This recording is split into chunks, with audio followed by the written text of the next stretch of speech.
Welcome to The Explainer. We're jumping right in today with a seriously high-energy journey, shrinking all the way down from the complete living organism right into the tiny, intricate nucleus.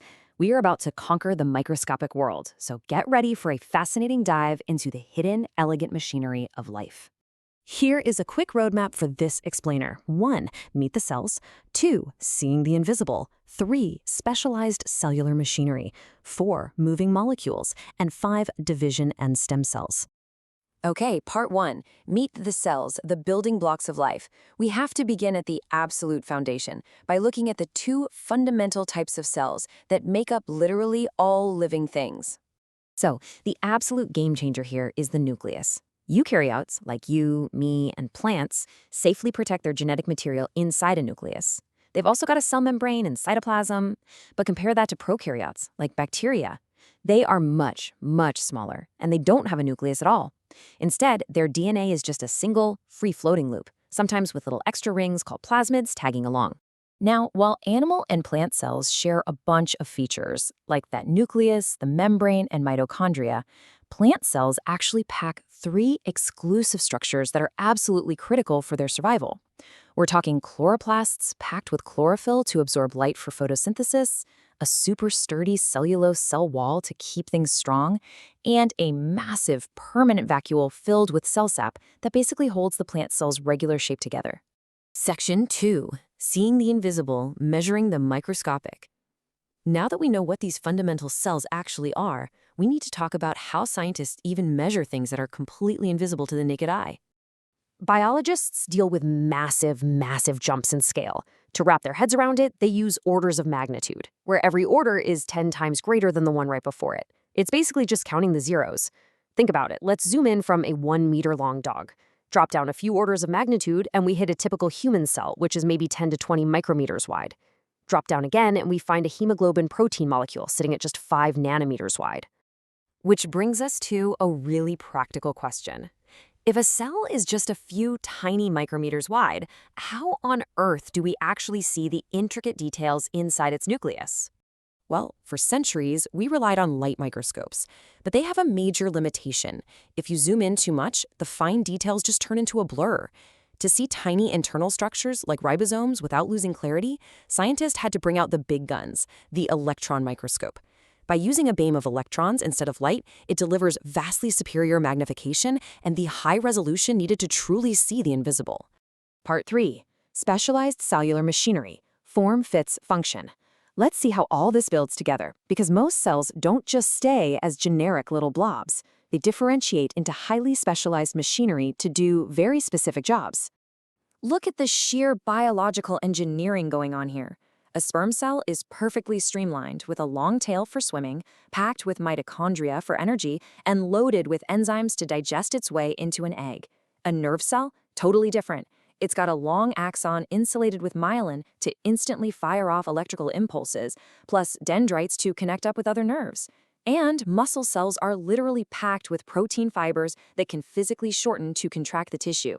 Every single adaptation perfectly serves the cell's exact function. And plants do this too, which is brilliant. Root hair cells grow these long extensions to massively increase their surface area for soaking up water, and they completely ditch chloroplasts since, they live underground in the dark.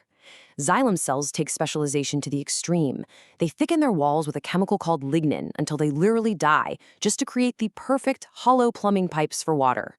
Meanwhile, living phloem cells use sieve plates and mitochondria-packed companion cells to pump dissolved sugars all around the plant. Section 4. Moving molecules. Keeping the cell alive. We've built our specialized cells, but now we have to figure out how vital substances actually get in and out of them. The absolute basic rule of the game here is diffusion. It's simply the spreading out of particles from an area of higher concentration to an area of lower concentration.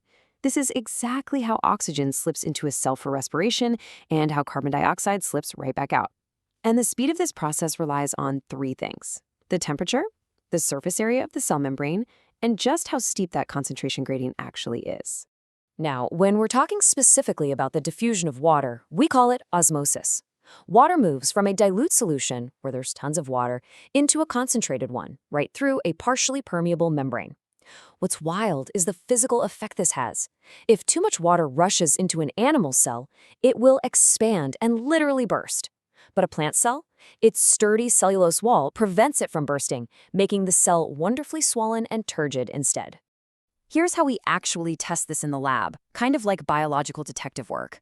We take a potato, cut absolutely identical cylinders with a cork borer, measure their exact starting mass, and drop them into varying concentrations of sugar solutions, including one in pure distilled water.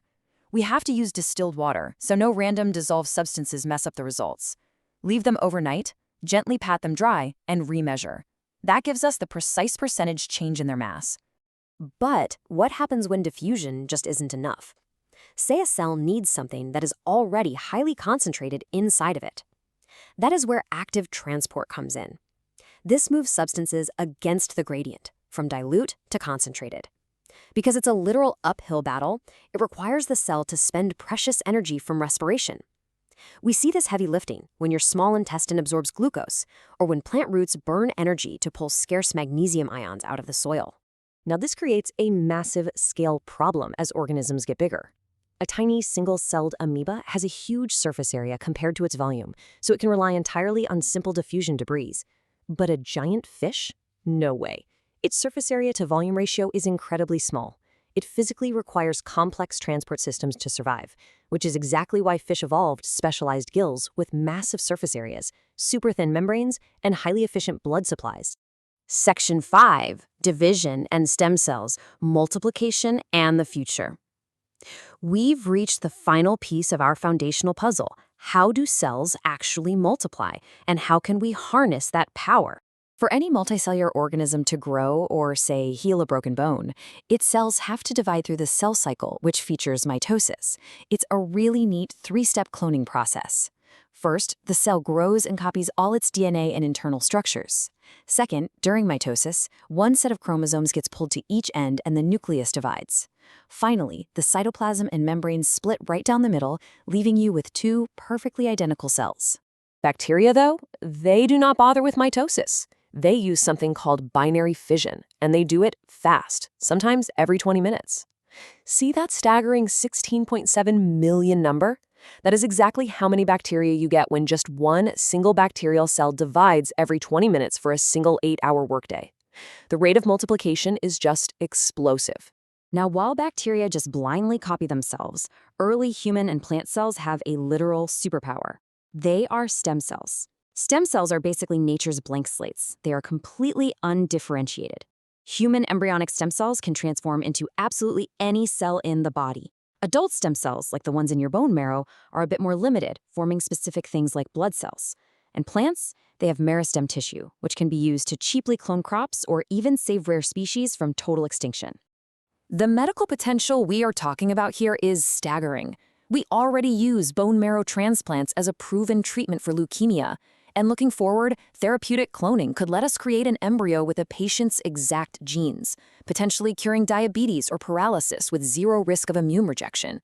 But we also impartially recognize that because therapeutic cloning involves human embryos, it naturally raises genuine, deeply held ethical and religious objections from many people. We've zoomed from entire complex organisms all the way down to single cells, exploring how they specialize, transport vital molecules, and replicate. So I'll leave you with this to ponder.